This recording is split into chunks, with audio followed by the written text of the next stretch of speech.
Bonjour à tous, c'est Requiem et bienvenue dans cette nouvelle Japan Horror Story. Vous l'attendiez et la voici, la partie 2 de la JHS 43. Comme pour les autres épisodes, le lien du webtoon en question est dans la barre d'infos. Vous pouvez y jeter un œil si le cœur vous en dit. Allez, je vous fais pas patienter plus longtemps. C'est parti, on se lance dans la Japan Horror Story numéro 43, partie 2. Éteignez bien vos lumières et plongez dans ce monde sombre où je fais de vos cauchemars une réalité.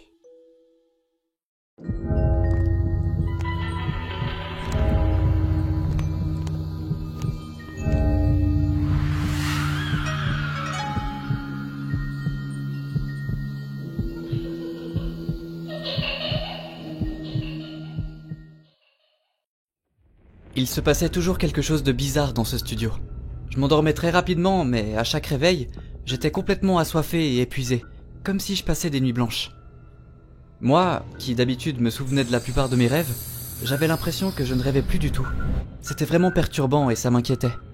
Je ne comprenais pas pourquoi je me sentais comme ça, comme vide à l'intérieur. Et puis, chaque matin, je voyais la porte du frigo ouverte.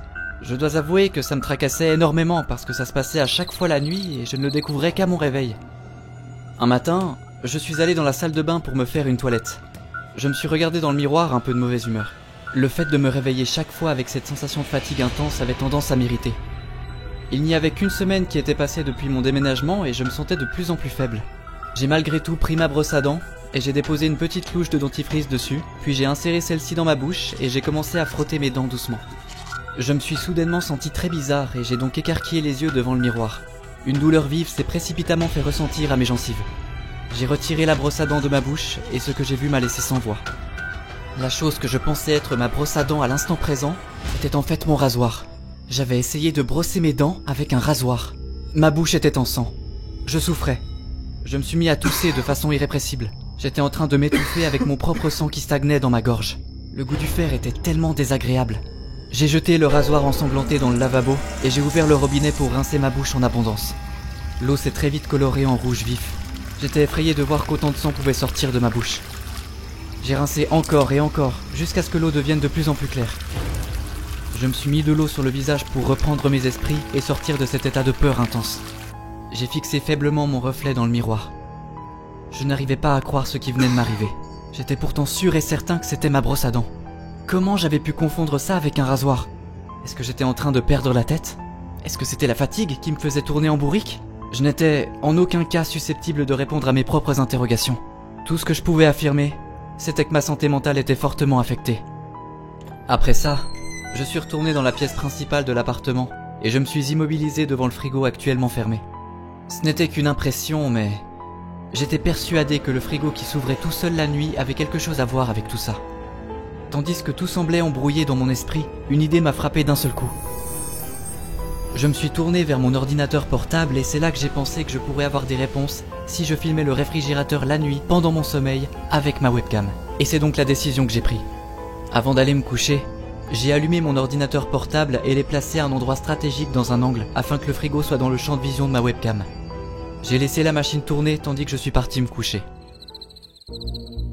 Le lendemain à mon réveil, la première chose que j'ai faite en sautant de mon lit, c'est de visionner ce que l'ordinateur avait pu filmer durant la nuit. J'ai regardé la vidéo de façon accélérée car il s'était quand même écoulé pas mal d'heures entre mon coucher et mon lever. À un moment bien précis de l'enregistrement, quelque chose s'est bel et bien passé. Sur la vidéo, on voyait la porte du frigo s'ouvrir lentement toute seule à 4 heures du matin. Voyant cette scène en boucle sur l'écran, j'ai pris la ferme décision de scotcher la porte du frigo pour qu'il arrête de s'ouvrir. Pour voir si ma technique fonctionnait, j'ai décidé de filmer à nouveau avec la webcam de mon ordinateur portable. Mais peu importe ce que je faisais, ça n'empêchait pas le frigo de s'ouvrir. Le truc le plus bizarre, c'est que ça se passait toujours à 4 heures du matin. Je me demandais si cette heure pouvait signifier quelque chose puisque c'était redondant. Cet épisode de ma vie était très étrange et mystérieux. Je voulais savoir ce qu'il se passait, j'avais besoin de savoir. Pour ce faire, je n'avais pas 36 solutions à m'apporter, et j'ai donc pris une nouvelle décision. Il fallait que je voie ce qu'il se passe de moi-même. Pour ce faire, à l'heure de me coucher, j'ai activé un réveil à 3h57 du matin, 3 minutes avant que l'événement ne se passe. Ce soir-là, je me sentais anxieux et j'ai eu du mal à m'endormir. J'ai dû me forcer comme je le pouvais, jusqu'à ce que le sommeil m'emporte doucement dans ses bras. J'ai entendu un bruit qui m'a sorti de la torpeur. Un bruit sourd, vibrant, a retenti près de mon oreille. Je me suis réveillé doucement, de façon floue, jusqu'à entendre le vibreur de mon téléphone de façon beaucoup plus nettement. Le temps que j'ouvre les yeux et que je les pose sur l'écran, l'heure indiquait qu'il était 4h moins 2. Allongé dans mon lit, émergeant doucement, mes yeux se sont rivés sur le frigo. De ce que je pouvais observer dans la pénombre, la porte était encore fermée pour le moment. J'ai attendu patiemment durant quelques minutes quand soudainement, un bruit a retenti au fond de la pièce. La porte du frigo était tout juste en train de s'ouvrir seule, comme si une force surnaturelle était présente. Et le pire, c'est que tout ça se passait devant mes yeux grands ouverts. Tandis que la porte grinçait très fortement, j'ai perçu instantanément une espèce de main ensanglantée sortir du frigo. Je n'en croyais pas mes yeux. La peur que j'ai ressentie à ce moment précis a immobilisé mon corps allongé. J'étais complètement tétanisé, dominé par la frayeur de la vision qui se portait non loin de mes yeux. Je ne pouvais détacher mon regard de cette main grandissante dans l'ombre de la pièce. Avez-vous déjà ressenti une peur tellement grande qu'elle vous empêchait de faire le moindre mouvement ? Avez-vous déjà ressenti une terreur tellement grandissante en vous que celle-ci pèse des milliers de kilos sur vos membres ? Je peux vous assurer que seuls ceux qui ont connu ça savent ce qu'est la vraie peur. À cet instant précis, c'est ce que je ressentais. Le regard figé toujours dans la même direction, je percevais une espèce de corps rampant sur le sol, tandis que le bas de celui-ci continuait à sortir de l'intérieur du réfrigérateur. Ce que je voyais semblait être le corps d'une personne démembrée. Elle rampait lourdement au sol vers moi quand, soudainement, elle s'est déplacée de façon très rapide et informe, jusqu'à coller son visage au mien. Ses yeux étaient vides d'émotion. Sa peau semblait craqueler et une odeur nauséabonde planait autour d'elle. Je voulais m'enfuir. Je voulais tellement m'enfuir. Mais j'étais tellement paralysé que je ne pouvais pas bouger un seul doigt. Je ne pouvais que me contenter de rester spectateur de cette scène morbide et terrifiante. Ce n'est pas celui que je cherche. Cette phrase. C'était la dernière chose que j'ai entendue avant de perdre conscience et de laisser place à un noir flou et profond. Le lendemain matin, j'ai accouru chez le propriétaire du logement. Je me suis mis à sonner comme un fou de façon précipitée. Tandis que je m'acharnais sur la sonnette de sa maison, il est finalement arrivé et a ouvert sa porte d'entrée. Mais qu'est-ce que c'est ? Il y a un fantôme chez moi ! Il sort tous les jours de mon frigo ! Alors que je tentais désespérément d'expliquer ce que je pouvais au propriétaire, il a coupé la conversation de façon nette et sur un ton plus que froid. Dégage. Je vous demande pardon ? Libère le studio si tu veux pas y vivre. Et ne t'attends pas à ce que je te rende le dépôt de garantie avant que je trouve un nouveau locataire. Et t'as intérêt à payer le loyer jusque-là. Après ces paroles, il m'a claqué la porte au nez. Il y avait tellement de colère dans chacun de ces mots que j'en suis resté bouche bée, n'osant plus rien faire. Je n'arrivais pas à croire qu'il puisse réagir de cette manière. Le propriétaire aimable et avenant que j'avais vu la première fois avait complètement disparu. Suite à ça, je suis rentré chez moi, déterminé à comprendre ce qui pouvait bien se passer. Je ne pouvais plus supporter cette situation qui me détruisait mentalement et à petit feu chaque jour. J'ai entrepris des recherches sur internet pour voir s'il n'y avait pas eu des incidents dans le quartier. J'ai été surpris de voir qu'il y avait de nombreux articles qui traînaient sur le web. Tous les articles racontaient la même chose, à quelques détails près. SSS a posté sur Naver Actualité. Corps féminin démembré retrouvé dans le réfrigérateur, suspect arrêté. Dans le quartier de Ueno à Tokyo, la police nationale a arrêté un homme soupçonné d'avoir commis le meurtre d'une femme dont le corps a été retrouvé dans le réfrigérateur. Le suspect l'aurait gardé démembré à l'intérieur de son réfrigérateur après avoir tué la victime. Une femme tuée et démembrée par son concubin. J'étais complètement horrifié de lire tous ces articles relatant le même fait exact. Comment quelqu'un pouvait-il commettre un acte aussi grave ? C'était effroyable et insoutenable. Un voisin signale la police en raison de la puanteur. Cadavre dans le réfrigérateur. Il a reconnu ses actes. La police a arrêté le suspect. Le corps a été retrouvé dans le réfrigérateur. La police en raison de la puanteur. Il a reconnu ses actes. Cadavre dans le réfrigérateur. Un voisin signale la police a arrêté le corps a été retrouvé dans le réfrigérateur. Un voisin signale la police en raison de la police a arrêté cadavre. Le corps a été retrouvé. Un voisin signale la police a reconnu ses actes. Cadavre dans le réfrigérateur. Un voisin signale la police dans le réfrigérateur.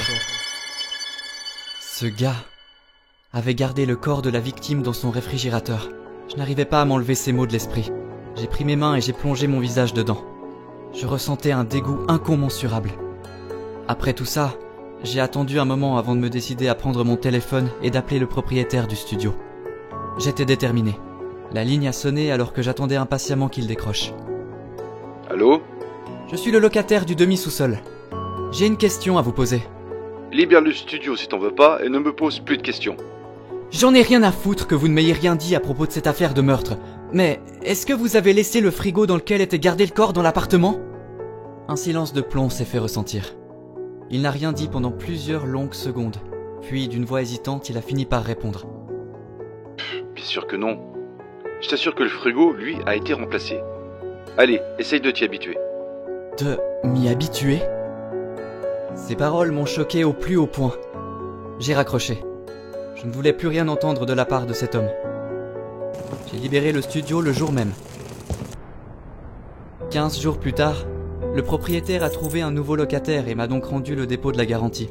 Je me suis dit qu'il avait dû faire le même coup qu'il m'avait fait et proposer un prix attrayant pour pouvoir le louer au plus vite. Tandis que je marchais dans la rue, sac de course à la main, je suis passé devant 2 femmes en train de discuter. T'es au courant ? Il a encore reçu un nouveau locataire. C'est pas vrai ? Ah si, je t'assure. Ça fait à peine quelques jours que l'ancien locataire a pris ses jambes à son cou et il a déjà reloué son appartement. Tu crois pas qu'il devrait faire exorciser les lieux ? Oh là là, m'en parle pas. Il a encore appelé la chamane dès que le gars a pris la fuite. Mais apparemment, le fantôme ne disparaîtra pas même si on détruit et reconstruit le lieu. De ce qu'il se dit, la chamane est persuadée qu'il faudrait faire un sacrifice vivant pour le faire disparaître. Ce que je me suis demandé à cet instant, c'est... Est-ce que le nouveau locataire du studio est au moins au courant du secret qui le hante ?